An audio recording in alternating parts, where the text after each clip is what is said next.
नमस्ते जी, वैदिक राष्ट्र में आपका स्वागत है। आज का हमारा विषय है पिता को मात देने वाली राजा अशोक की बेटी संघमित्रा। आज के इस लेख के लेखक हैं वैदिक विद्वान डॉक्टर अशोक आर्य गाजियाबाद से। आगे बढ़ने से पहले आपको बता दें कि वैदिक राष्ट्र पर हम लगातार वेद के सिद्धांतों से जुड़े हुए विषय आपके लिए लेकर आते हैं, इसीलिए वैदिक राष्ट्र को लाइक करें, शेयर करें, सब्सक्राइब करें, बेल आइकन की घंटी को दबा दें और अपने कीमती सुझाव कमेंट अवश्य करें। आइए विषय की ओर चलते हैं। हम सब जानते हैं कि महान आचार्य चाणक्य के प्रताप से सम्राट चंद्रगुप्त ने जिस राजगद्दी को पाया था, उनका पोता सम्राट अशोक इस राज्य का अत्यधिक सूरवीर और प्रतापी सम्राट बना। देश धर्म के कार्यों में उसकी क्रूरता का परिचय भी मिलता है। इस अवसर पर वह क्रूर ही नहीं, क्रूरतम रूप धारण कर लेता था। जब अशोक ने कलिंग पर आक्रमण किया तो बड़ा भयंकर युद्ध हुआ। इस युद्ध में बहुत भारी संख्या में सैनिकों की मृत्यु देखकर अशोक के विरह की आग जलने लगी।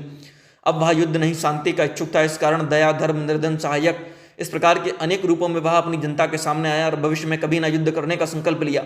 महाराज अशोक के एक पुत्र और एक पुत्री थे। राजकुमार का नाम महेंद्र था और राजकुमारी का नाम संघमित्रा। कुछ इतिहासकारों ने राजकुमारी को अशोक की बहन भी माना है, जो ठीक नहीं है।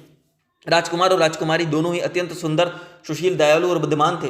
वह अशोक के कार्य में समय समय पर हाथ भी बटाते थे तथा अपने पिता के यहाँ आने वाले बौद्ध धर्मावलंबी गुरुजनों के आगमन पर उनकी खूब सेवा भी किया करते थे। इस कारण उनका अनुराग भी पिता के द्वारा चुने गए बौद्ध मत की ओर अत्यधिक गूढ़ था। जब अशोक ने अपना जीवन धर्म प्रचार में अर्पित कर दिया तो यह दोनों भी धर्म के कार्यों में पिता के सहयोगी बन गए। इस प्रकार का धर्मनिष्ठ सम्राट की देखरेख में इन दोनों भाई बहन का लालन पालन, दीक्षा का कार्य संपन्न हुआ। इन भाई बहनों के पास सुंदरता के साथ साथ ही अत्यधिक शीतलता, विनम्रता के गुण भी थे। ऊंची शिक्षा तथा साधु संतों की संगति के कारण, गुरुजनों के मध्य रहने के कारण इनके हृदयों में अत्यधिक धर्म की भावना भर चुकी थी। राजकुमार महेंद्र की आयु 20 वर्ष की हो चुकी थी और राजकुमारी 2 वर्ष छोटी अर्थात 18 वर्ष की थी। महाराज राजकुमार को युवराज पद पर आसीन कराना चाहते थे कि बौद्ध भिक्षु के विचारों के अनुसार इन दोनों को बौद्ध भिक्षु बनने का निर्णय कर लिया, किंतु इस संबंध में दोनों से पूछना आवश्यक था। अतः सम्राट ने इन दोनों से पूछा तो दोनों के हृदय कमल इस बात को सुनकर खिल उठे। चाहे वह एक सम्राट के संतान थे, पर कभी उन्होंने सोचा भी ना था कि वह कभी भिक्षु बनेंगे, किंतु दोनों ने एकदम से पिता के विचार को सिरोधार्य करते हुए उस पर अपनी सहमति दे दी। उनको अपने मानव जीवन का सफलता दिखाई दी। यह सुनकर सम्राट अति प्रसन्न हुए। कुछ ही समय में यह समाचार बिजली की भांति पूरे राज्य में फैल गया। नागरिकों में प्रसन्नता की लहर दौड़ गई। अब दोनों भाई बहन दीक्षा दे दी गई उनको। राजकुमार महेंद्र को नया नाम धर्मपाल दिया गया तो बहन संघमित्रा आज से आयुपाली के नाम से जगत में विख्यात हो गई। अब दोनों ने अपने अपने संग में रहते हुए धर्म की साधना आरंभ कर दी।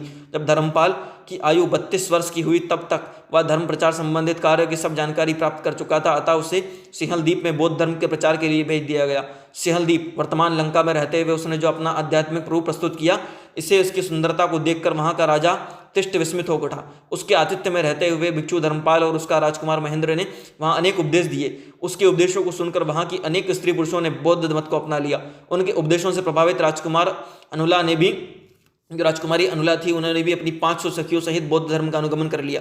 वह भी भिक्षुणी के व्रत में बंध गई और धर्म प्रचारक के रूप में शिक्षा लेने लगी।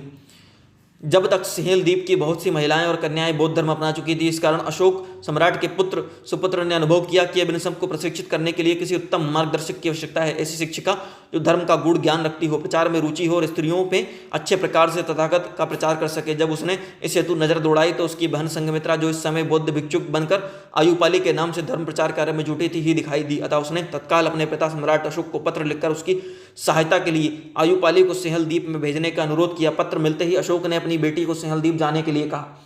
वह बेटी, जो अब तक एक वैरागिनी बन चुकी थी, तथागत अर्थात बुद्ध मत की शिक्षाओं को ग्रहण करते हुए उन शिक्षाओं का निरंतर प्रचार प्रसार कर रही थी, उसने तत्काल जाने की तैयारी की और फिर सिंहलदीप के लिए प्रस्थान कर गई।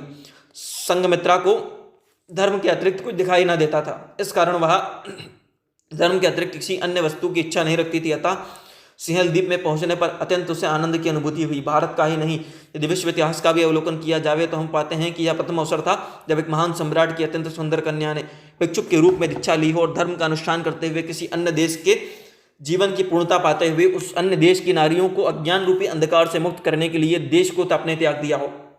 इस प्रकार अपने देश की ऐसी धार्मिक प्रवृत्ति वाली त्यागी बेटी के विषय में सोचकर उसके अपने देशवासियों के मनों में क्या विचार आया होगा, इसका तो अनुमान लगाना भी अति कठिन है। राजकुमारी संघमित्रा सन्यासी के रूप में, एक भिक्षुक रूप में आयुपाली के नाम से सिंहलदीप पहुंची तो उसकी सुंदर रूप भंगिमा, तेज से भरी हुई मुख मुद्रा, तपस्विनी का वेश और उसकी धर्म के ऊपर अटल विश्वास देखकर वहां के जो नारी और पुरुष थे मंत्रमुग्ध हो गए।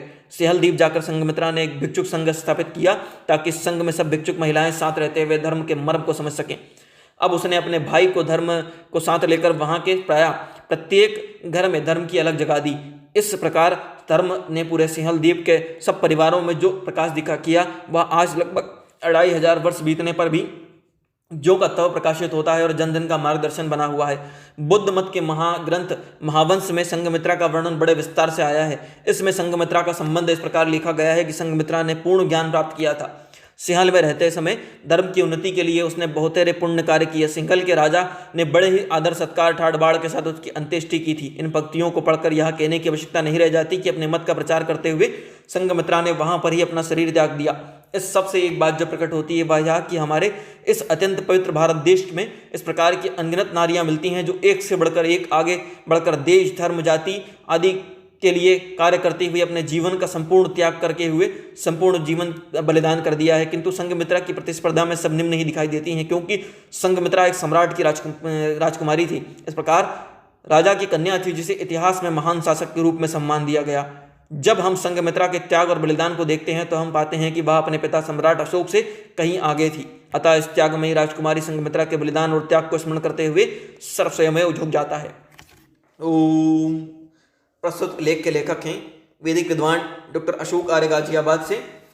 इस तरह के अन्य वैदिक लेखों के लिए, प्रेरणादायक कहानियों के लिए, महापुरुषों और वीरांगनाओं से संबंधित लेखों के लिए, महान नारियों से संबंधित लेखों के लिए, प्रेरणादायक कहानियों के लिए वैदिक राष्ट्र यूट्यूब चैनल को लाइक करें, शेयर करें, सब्सक्राइब करें, बेल आइकन की घंटी को दबा दें, अपने कीमती सुझाव कमेंट करें।